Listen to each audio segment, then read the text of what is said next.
And Metro Police talked about crime on the Strip, COVID-19, how they've helped residents who found themselves in difficult situations. And they also made mention of the Black Lives Matter protests that took place right here in the Valley.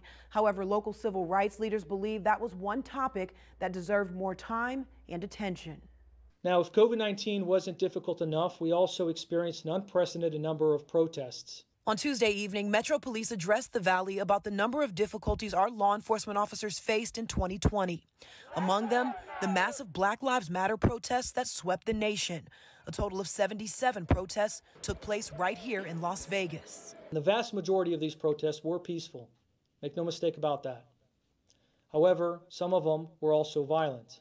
Captain Dory Corrin took the time to highlight the officers injured, including one who was shot in the head during a June 1st protest on the Strip and paralyzed from the waist down. Many of our officers were injured during those violent encounters. That includes Officer Shea McAlonis. After those comments, the captain moved on to talk about other issues, like how officers were able to help residents through non-traditional ways of policing. I think that they could have spent a whole lot more time talking about the protests that took place within our city and the things that came out of it. Roxanne McCoy is president of the Las Vegas NAACP and a member of Metro's Multicultural Advisory Council. I would like for us to be more proactive than reactive. Toward the end of the press conference, News 3 asked Metro to elaborate on some changes that were brought about by the Black Lives Matter movement. So we've changed our use of force policy to follow the best guidance.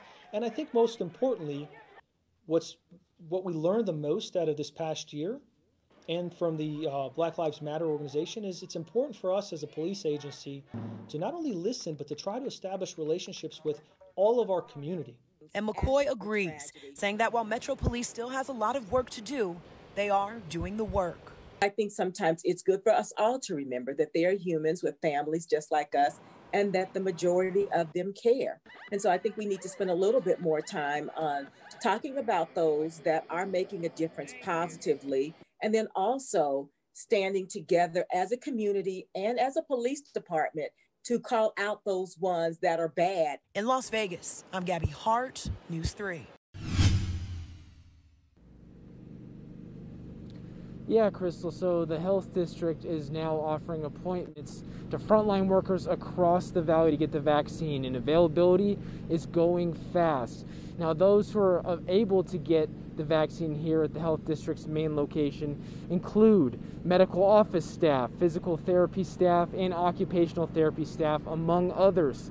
There's also another clinic at Western High School on Bonanza. This location has vaccinations available for long-term care facility staff, assisted living facility staff, and a few others. Now, preference is given to those who work directly with COVID-19 patients or with patients suspected of having the virus, and you must have proof of employment.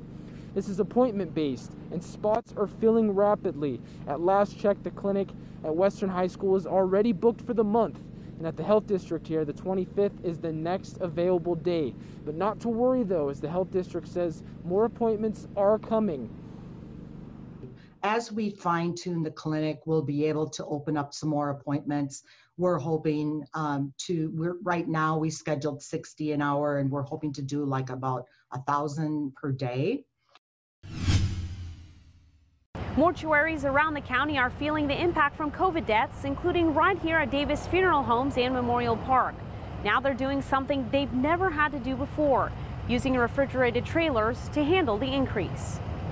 When we're at capacity, this is something that we've had to do as a contingency plan to be able to still serve families in the most respectful and dignified way as we possibly can. Philip Smith says Davis Funeral Homes has 3 of the trailers at their location on Eastern, 2 of them already being used, and they expect to start using the 3rd on Wednesday. It's unfortunate.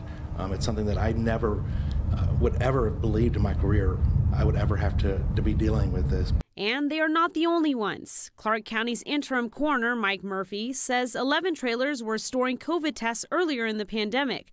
But over the last month, they were deployed to mortuaries around the county to serve a different purpose. We've transitioned them now in anticipation of the surge that we may have in the next coming weeks. That anticipation comes following the holidays. Whether it's Thanksgiving, Christmas, or New Year's, and communities are starting to see their numbers go up or the hospitalizations go up. Unfortunately, with hospitalizations, we do see instances where individuals die. Now, Murphy says thankfully the trailer outside the coroner's office hasn't been used yet, but they're prepared for anything. We've had it prepped. We're still having some work done on it to get everything finished up. And while they use this new approach, funeral homes remind families that they're providing the same amount of care to their loved ones. It is certainly our intention to serve one family at a time, to remember and honor and dignify way their loved one. So Mark Stone and Alec Martinez know just how important this quick training camp is as the start of the regular season rapidly approaches. But the rest of the Golden Knights were back at it today at City National Arena for day number deux. That's my French for a training camp. But they were missing Taco today. For more on who that is, here's Jesse Merrick with today's Golden Knights report. Yeah, guys, day 2 of camp brought with it the absence of Alex Tuck. Luckily, Coach DeBoer said it's nothing major. It was just a maintenance day because he was sore and they didn't want to push it today. Sticking with that third line, let's talk about Cody Glass, who skated with Tuck and Waugh on day 1 of camp. But many of us are wondering if he'll be able to jump into the top 6. In trying to do that, he said he tried to pack on some pounds while he rehabbed in the offseason to add a different element to his game. It was literally just rehab for the first month and a half. And then after that, we kind of got back into the gym. And for me, I've never had time to gain weight and kind of focus on my body because I've always had Team Canada in the summers and I'm always going. So for me, I really wanted to try and pack on as much weight as I could. And I ended up getting to, I think it was like 213 at one point. And I was like, I don't think that's playing weight for me. So I tried slimming down. Now I'm around 205 to 207. And for me, I just wanted to put my body in the best position possible to be able to fight in those puck battles. And I knew I struggled with that a lot last year and I was very inconsistent. So if I can try and work on that part of my game, I think that's going to go a long way for me. And DeBoer also likes what Glass's added size brings to the table. He's intriguing for me as a centerman because you can't find 6'2", 215-pound, playmaking centermen out there. They're really hard to find, and I think long-term that's definitely what he's going to be here. For now, it's been Stevenson skating there with Stone and Pacioretty on that line. Coach DeBoer said today that he likes the speed element that he brings to the table with there to kind of create some room for those guys and open things up for them.